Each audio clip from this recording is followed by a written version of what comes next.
All right, coffee ready? We're going to cover 3 key insights from Greenwald's In-Plan Insights research program.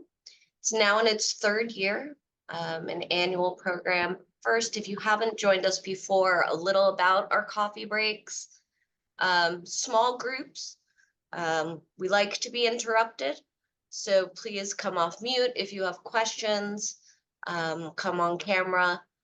I'm happy to have a conversation around these findings rather than just listening to me and Eric talk. Not that it's not going to be riveting.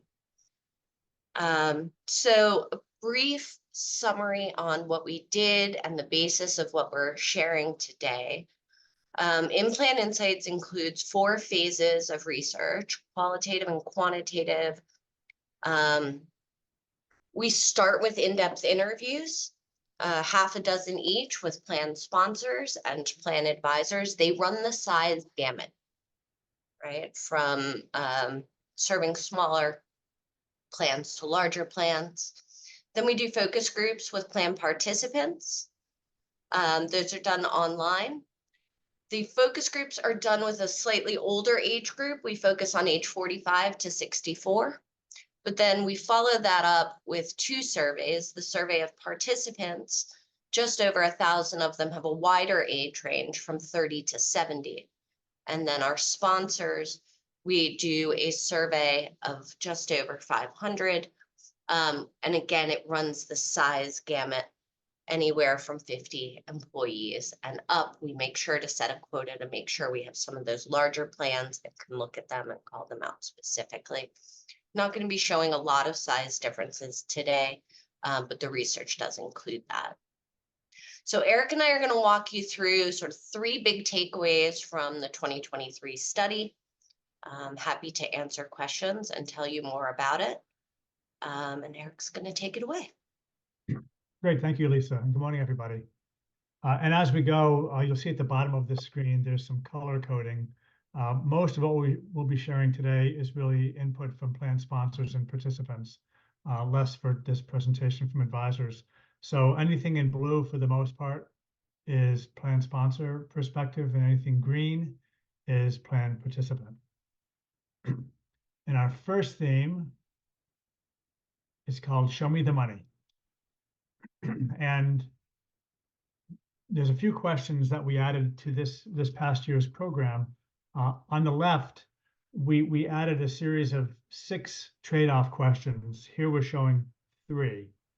These 3 all have to do with flexibility. And I'm going to focus my comments on the green bars, the participant perspectives. So looking at the first one, we asked if they'd prefer monthly income guaranteed for life with no ability to access their investment versus a non-life guarantee, but they have access to their investment.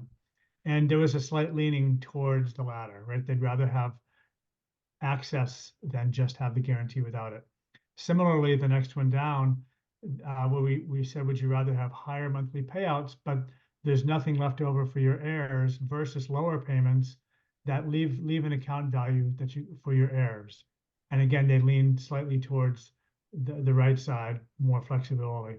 And strongest is the bottom one, where instead of preferring to receive higher income, even if that might cut into their account value, they prefer to maintain their account value, their principal value, and generate income from earnings only.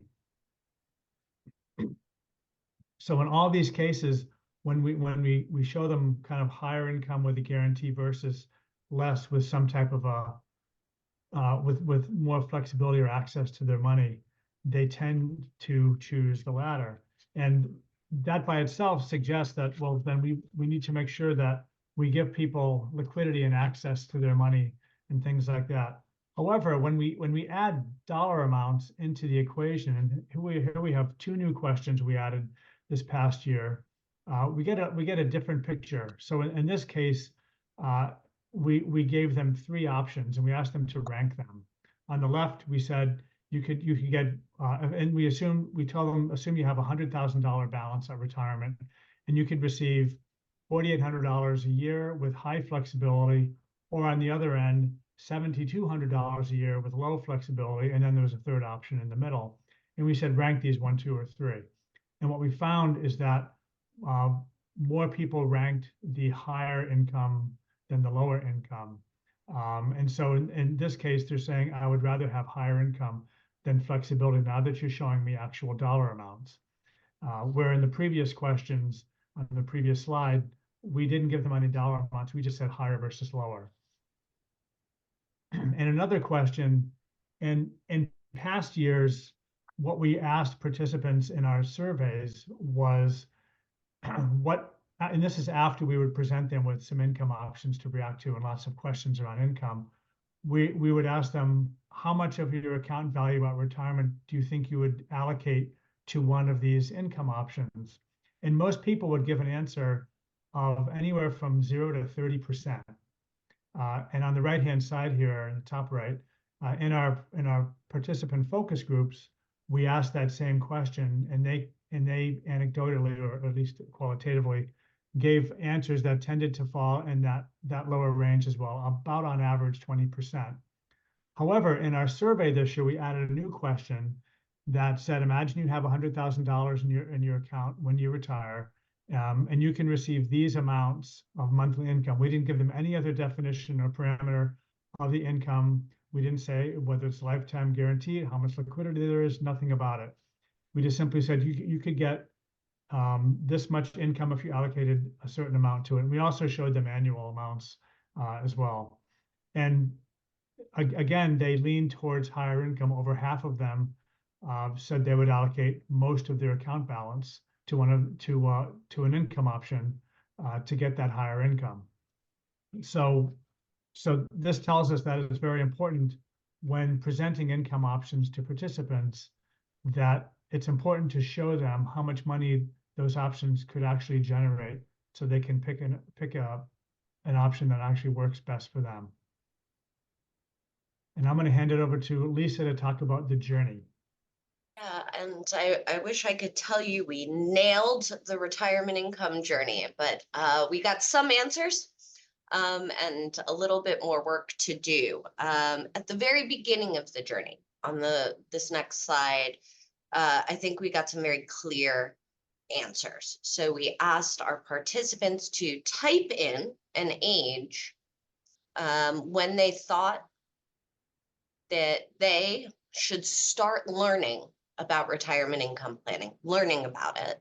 And then we gave a handful of preset options that weren't age dependent. And as you can see, that was the winning choice. Participants and sponsors believe that learning about retirement income planning starts at higher. Day one, regardless of age. That second bar, a very, very distant second, 22% of sponsors said that should happen as they approach retirement, regardless of age. They're more likely to select that than the participants, but still a pretty resounding answer at higher. Similarly, we asked them to type in the age at which they should begin contributing to a retirement income option. And 66% of sponsors and 3/4 of participants said that also should happen at higher when they join the plan, regardless of age. And that very distant second, you can see again a few sponsors saying maybe it should be as they approach retirement, regardless of age, at 19%. But pretty resounding answers that this starts the moment an employee becomes a participant.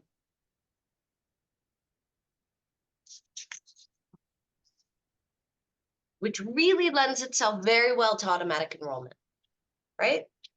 Except when it doesn't. So we have a lot of conflicting data points around automatic enrollment into an income option.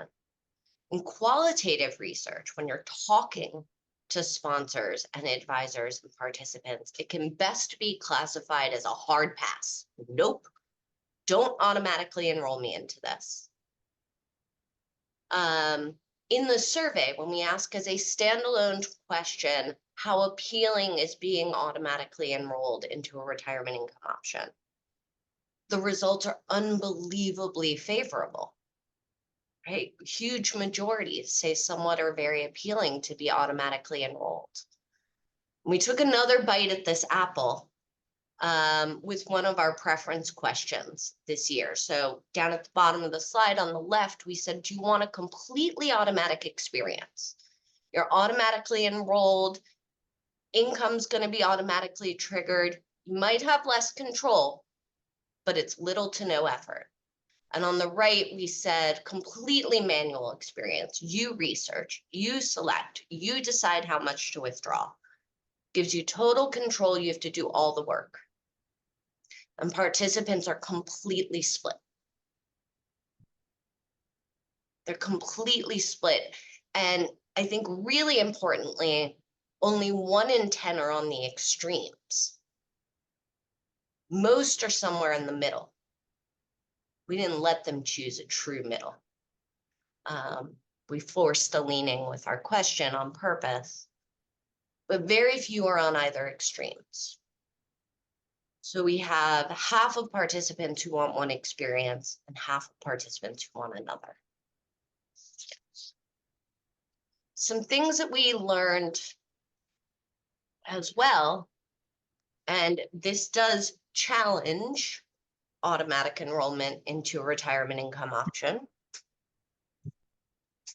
is that both sponsors and participants believe there should be a choice of retirement income options on the plan menu, right? Sponsors at 49% leaning towards 2 options, participants somewhere in the 2 to 3 range, right? Very few want just one option available to them in their plan. And to Eric's earlier point, and I think a really important learning from this study, the way they want to see those choices presented to them is by the amount of monthly income they're going to produce. That's what actually is driving the decisions. How much money am I going to get? Now, sponsors have a close second place. They say organize these options by the amount that's guaranteed. Is it all guaranteed? Is some of it guaranteed? Is none of it guaranteed? And participants, their second choice for how we organize and present these options is in very familiar plan terms by risk tolerance. Tell me if it's aggressive, moderate, or conservative.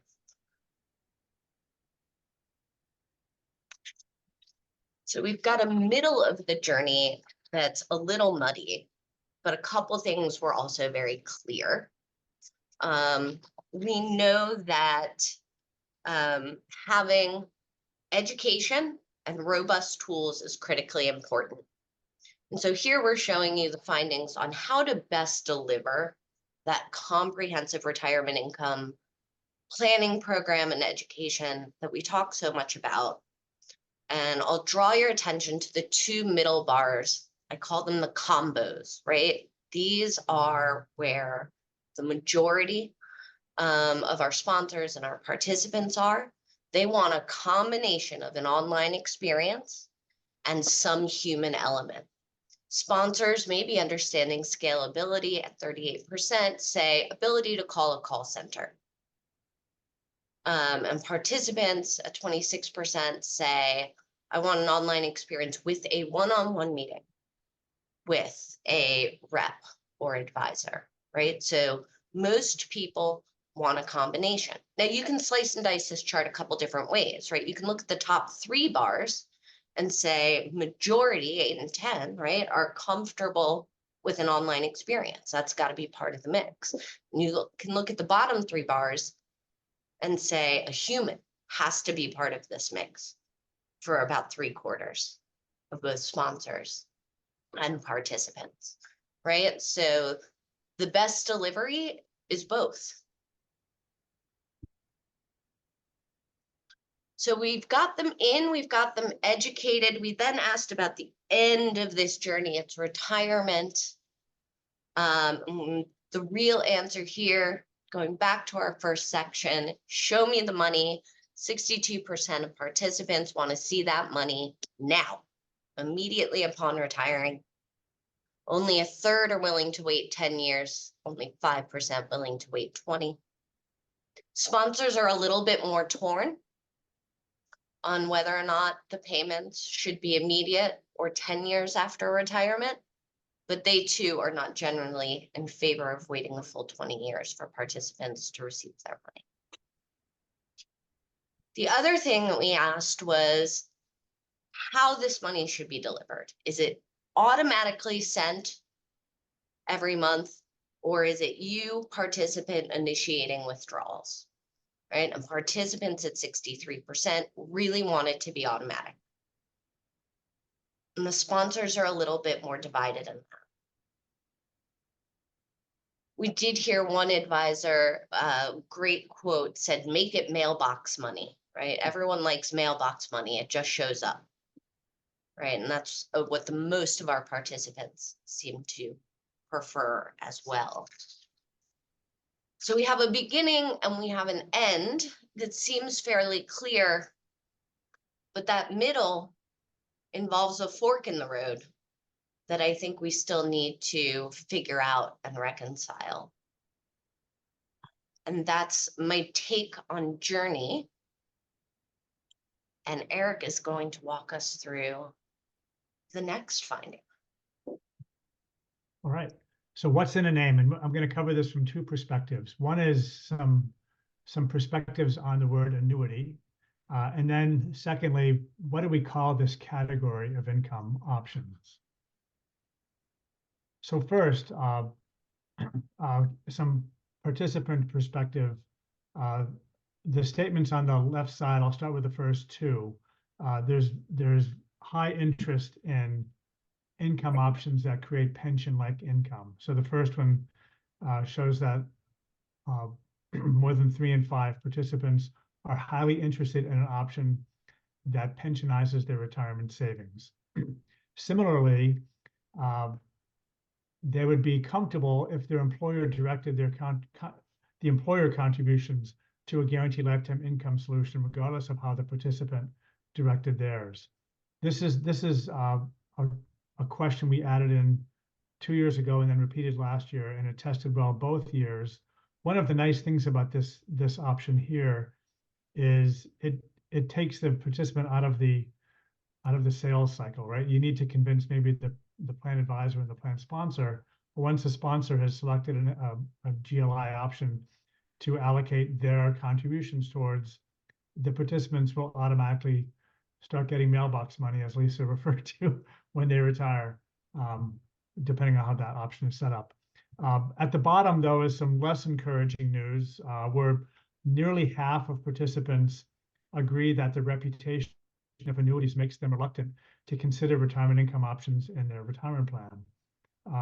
What's interesting is that in the focus groups on the right here, the reaction to the word annuities was very neutral, if not somewhat positive. We didn't hear a lot of negative language around annuities, where we had, particularly in the first year of this study back in 2021, and we're seeing less and less of that. So it could be the the luck of the draw, or maybe we're starting to see attitudes shifting more favorably towards annuities in these plans and what they can do, because people really like guaranteed lifetime income and they want it. That's a very clear theme that is throughout this program. Next, I want to show some plan sponsor perspectives.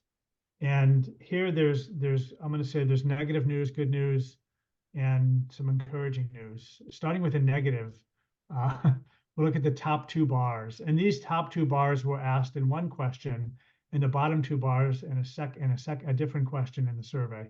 And that distinction is important, as you'll see in a moment. So first, while we saw in the previous slide, almost half of participants thought the reputation of annuities could be problematic for them. Well, 2/3 of sponsors believe that to be the case for participants. So perhaps they're overestimating the impact of the word annuities, but that sentiment exists. What's a little bit troubling, and this gets back to a theme we didn't really cover today, which has to do with plan sponsors really not knowing much about this category at all. It's a big theme.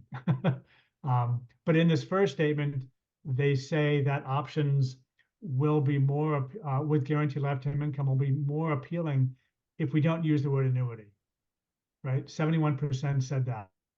And then in a separate question, nearly as many said solution providers should call these annuities instead of retirement income options. Now they're going to contradict that again 2 slides from now. But more to the positive, annuities are an effective way to help employees replace their paycheck in retirement. So they see the value of what annuities can do. And from an encouraging perspective, two points here. One is 9 in 10 sponsors find compelling that annuity solutions have evolved in many ways and are different from those they may have heard of in the past, right? And this is one of the ways to dispel kind of the reputation of annuities challenge that exists out there. Similarly, they say they want to learn more about how in-plan annuities are different from those that participants can buy on their own. So some very encouraging news there. So we also this year asked all the audiences in every phase of the research, what do we call this category? What do we call this new set of options that we're starting to see in retirement plans? And we added this because we're seeing industry players using all kinds of different terminology, and one of the concerns is that could sow confusion in the marketplace. And so should we come up with a consistent terminology for at least at a high level describing this category of income options in plans? I'm going to start on the right-hand side in the qualitative research because there was a really interesting dynamic or progression that went on in the conversations. There was initial suspicion about the word guarantee, right? Because people always feel that when someone says something's guaranteed, there's always a loophole. There's some way they can weasel out of that guarantee. And so at first they liked words like protected.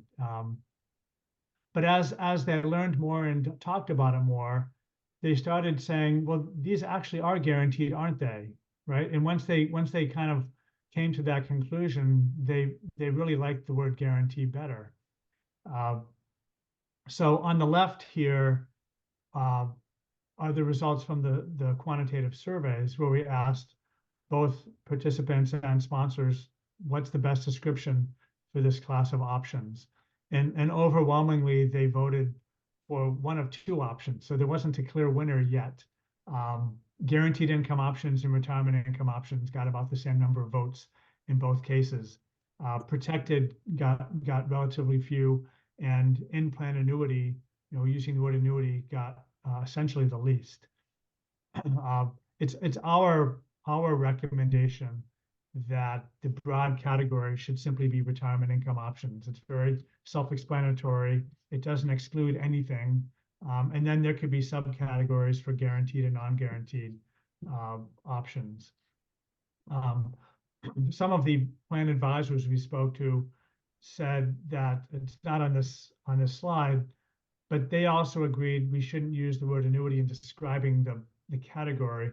But obviously, you have to tell them it's an annuity at some point in that process.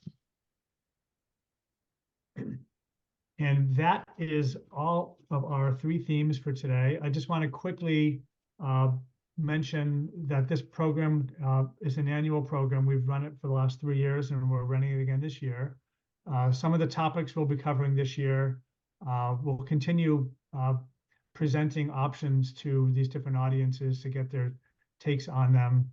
We try to make sure we include as many options that have similarities to those in the marketplace to get some valuable information for the organizations that sponsor. Continuing to explore target date funds and managed accounts. And we actually did a fair amount of that this past year as well. And then how do people access income? Is it in the plan? Is it through the plan, or do they go out of the plan to get income? And how does that play?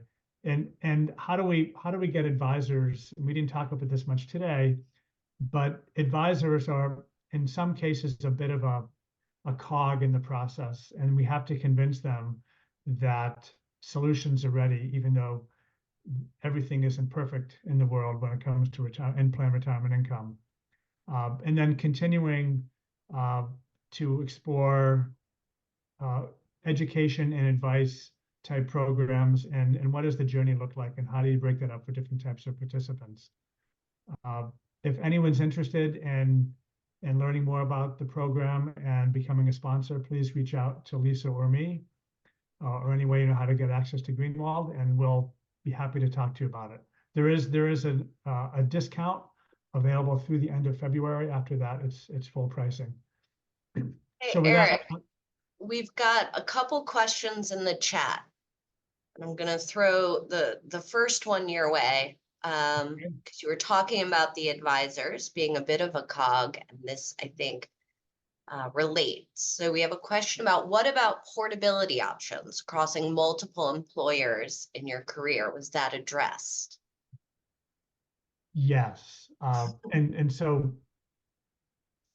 well, as I said, we didn't really talk a lot about advisors today, but there were, and multiple advisors said things like, the solutions are not fully baked, or the industry is not ready for prime time.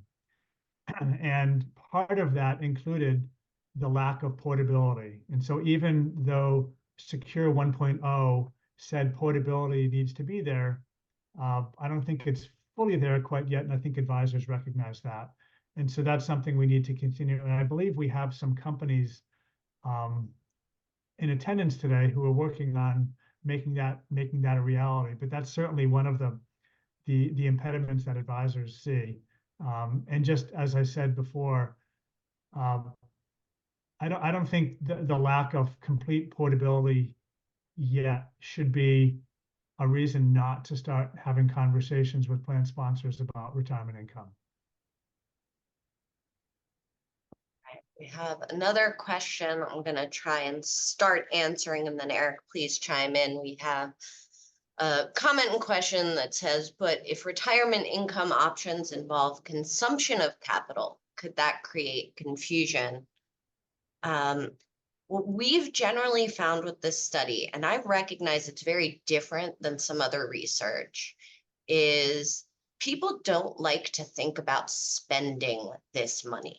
I know there's some consumption anchoring work that's been done by some very smart people, but they have this nest egg and they don't want to spend it. So we've heard a lot more about, I want to know my money is doing something for me, right? So creating income and generating income seem to be far more appealing messages than you can spend. They want to know their money's working for them. So I think the fact that it's income, right? Money going in, not money going out, right? It has that connotation, is actually why we're seeing the results that we're seeing. Yeah, and just to add to that, not directly on the question being asked, but the words we use matter, right? So rather than talk about spending, talk about income. One term that we, all of us on this call, probably use a lot when we talk about things that can generate income, we talk about a stream of income, an income stream, right? That concept is foreign to a lot of consumers. They don't know what that means. It doesn't resonate with them. I want to go back to the very first comment that someone's put in. This has to do with the median tenure of American workers being, less than 5 years. And so does it make sense to pick an option when you join the plan, when you're 22 or whatever age you are when you start? And it's a very valid concern.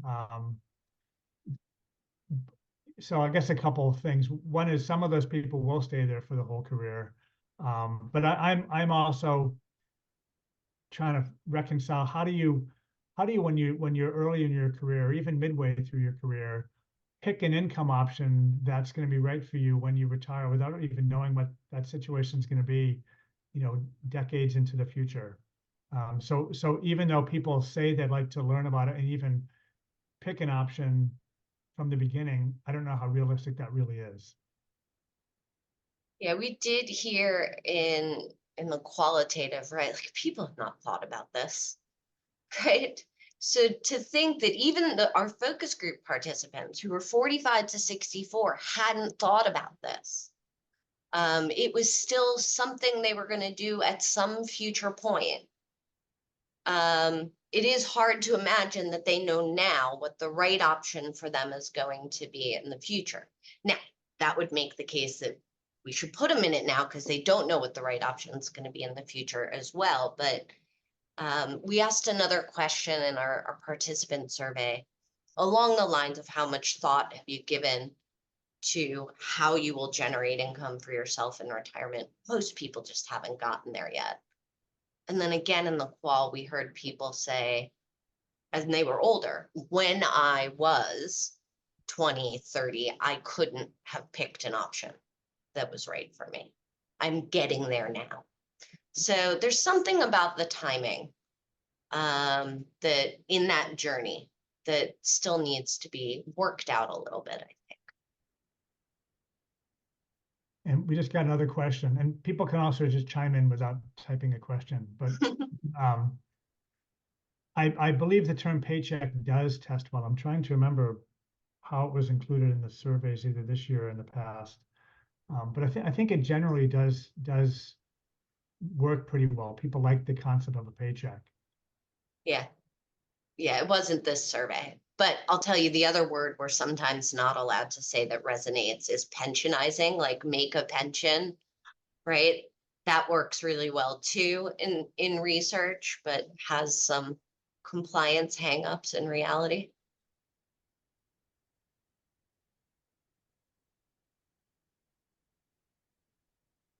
Any other questions or comments? Okay. Well, we wish you all a good Friday and have a great weekend. Thank you for joining us. Yes, thank you very much.